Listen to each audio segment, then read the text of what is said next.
Hi everyone, I am Sai Charan Ritvik, and in this video I will be walking you through the Pyro Heat Balance web application. As you might have guessed by the title, this web application is a software tool for computing the cooler and kiln heat balance. This includes simulating the heat losses in a kiln as well. Using a Python script, the heat balance sheets are computed based on the dynamic pressure values and the velocities. Now, depending on these values, the flow values are obtained and the required heat balance is established using the laws of thermodynamics. Now, on to the demo. As soon as you open the web application, this is how it will look like.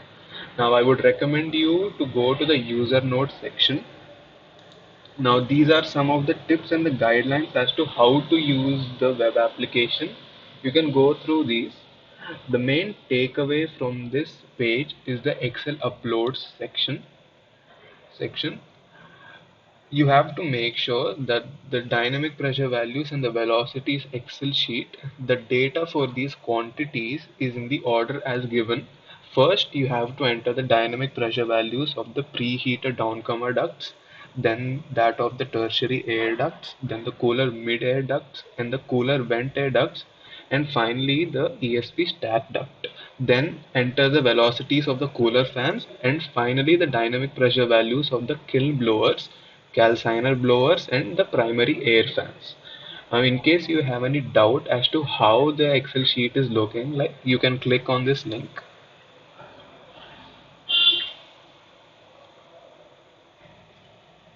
So as you can see, in this case, there are three preheater downcomer ducts. So first, the data in the Excel sheet has all those values for the preheater downcomer ducts, then the tertiary air ducts, then the cooler mid-air, then the cooler vent air, the ESP stack, and then the 7 cooler fans, and then the kiln blowers, calciner blowers, and the PA fans. Please make sure to follow this order. Now, this dashboard is the focal point of this entire software.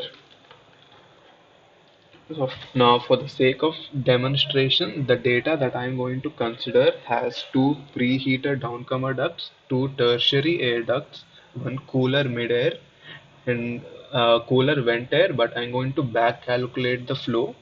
One ESP stack, 11 cooler fans, one kiln blower, one calciner blower, and one primary air fan. So you have to enter this information in this input section. So in the general information, as I have said, there are two preheater downcomer ducts, two tertiary air ducts, and one cooler mid-air. There is a cooler vent air, and I'm going to back calculate the flow. So I'm going to choose this option. There are 11 cooler fans, and there is one kiln blower, one calciner blower, and one primary air fan. And then these values I'm going to not going to change them, and I'm going to click on this submit button. Don't forget to click on this submit button. Like for example, if I change this to now 1.292, now you have to click on the submit button, otherwise the calculations will take into account 1.293 only. Then you have to enter the information for the fan flows, the temperatures, the diameters, the static pressures, the fan outlet pressures, and the power. The power is used to calculate the efficiency, and the pitot tube constants are required as well. Now coming to the density calculations, you have to enter the oxygen, carbon dioxide, and carbon monoxide measurement for each preheater downcomer duct. In case you are not considering the moisture, leave this as it is. This water measurement, leave it as it is. Next, you have to enter the information for the cooler fans, if it is an anemometer or not, whether the measurement was taken by an anemometer or not. Then enter the diameters or the areas, you can choose. Then the static pressures, the power, and the fan outlet pressure. Then and you have to enter the pitot tube constant for the cooler fans as well.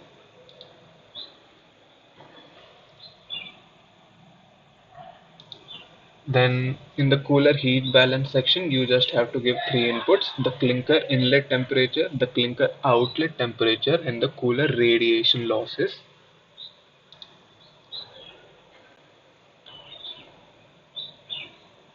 And in the blower slash primary air fans section, you have to enter their areas and their temperatures.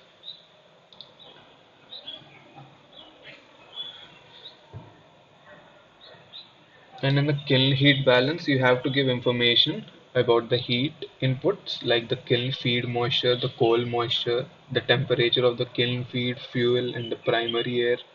Also, you have to give information about the fuel quantities in the kiln and the calciner.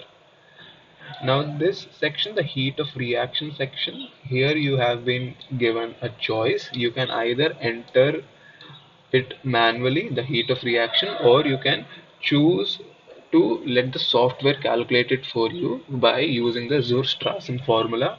For example, here as you can see, if it is 0, then the software will calculate it using the Zur-Strassen formula, and you have to enter these percentages: aluminum oxide, magnesium oxide, and calcium oxide, and the corresponding heat of reaction will be displayed. Now these were the inputs. Next, you have to upload the Excel sheets, and you can do that from here.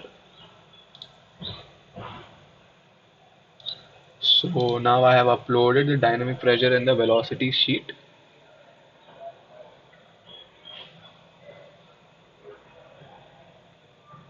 And then I will upload the kiln surface temperatures as well.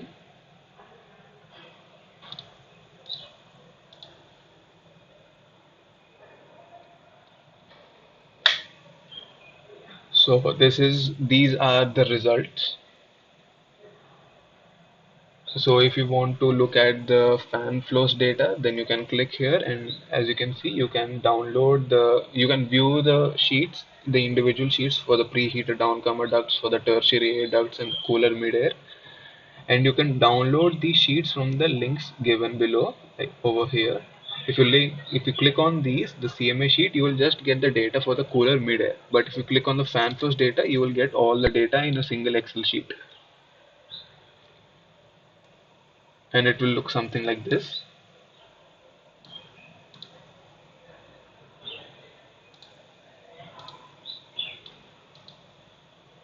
Now if you want to look at the cooler for fans data, then this is how it will look like. You can download the cooler fans data by clicking on this link.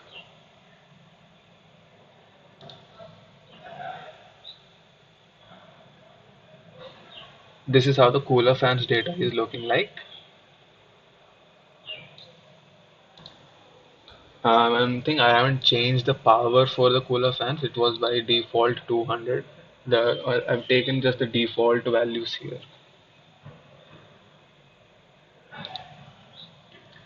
Then you can also look at the kiln radiation as well. This is how the table looks like. You can download this table using this link. The kiln radiation plots look something like this. This is the length versus the length. And then the kiln heat balance sheets, which will there you can download those from here. This is how the kiln heat balance sheet in this case will look like. This is a kiln heat balance sheet.